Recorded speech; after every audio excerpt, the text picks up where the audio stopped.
د کرکټ بورډ نوې پریکړه یو ټیسټ هر لوبغاړي ته حتمي شو.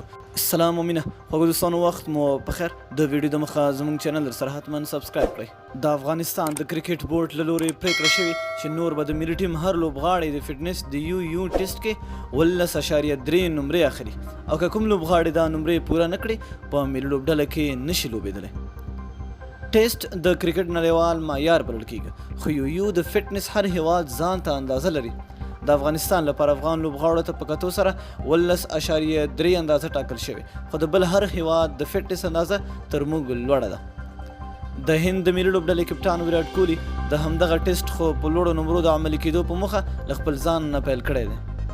د افغانستان د سلیکشن کمیټې نوی انګریز مشر انډي مولز ټیسټ تر پاسولو وروسته د ملي یو ویلي چې د فټنس لوبډلې هر لوبغاړی د نړۍ د ګڼو لوبغاړو مقابله په اسانۍ سره کولی شي.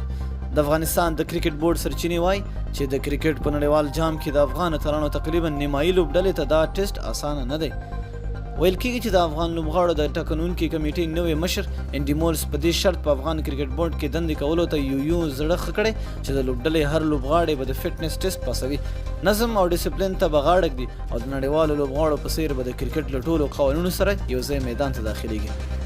ځینې کرکټ پوهان وایي چې ښایي ځینې هغه لوبغاړي چې دا ټیسټ نشي پاسولی د کرکټ بورډ د دغې پریکړې مخالفت وکړي، خو د کرکټ بورډ چیرمین عزیز الله فضلي لا له وړاندې ژمنه کړې چې ډېر ژر به افغانستان یو داسې ملي لوبډله ولري چې د نړۍ د بلې هرې لوبډلې مقابله وکولی شي.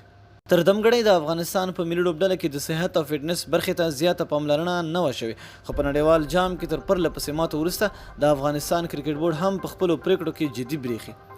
د افغانستان کرکټ بورډ چې اوس تازه د نوښتونو او پرمختګ میدان ته داخل شوی، داسې ښکاري چې د کرکټ نورو لوبو ته د پوره تیارانو سره درومي چې ښایي ګڼې بریاوې ترلاسه کړي. د یادونې وړ ده چې د یو ټیسټ به د ملي لوبډلې په ګډون الف لوبډله، ایمرجنګ لوبډله، 19 کلنو لوبډله او د نورو لوبډلو لوبغاړي پاس کوي، او تر هغه وروسته به بیا په یادو لوبډلو کې لوبیږي.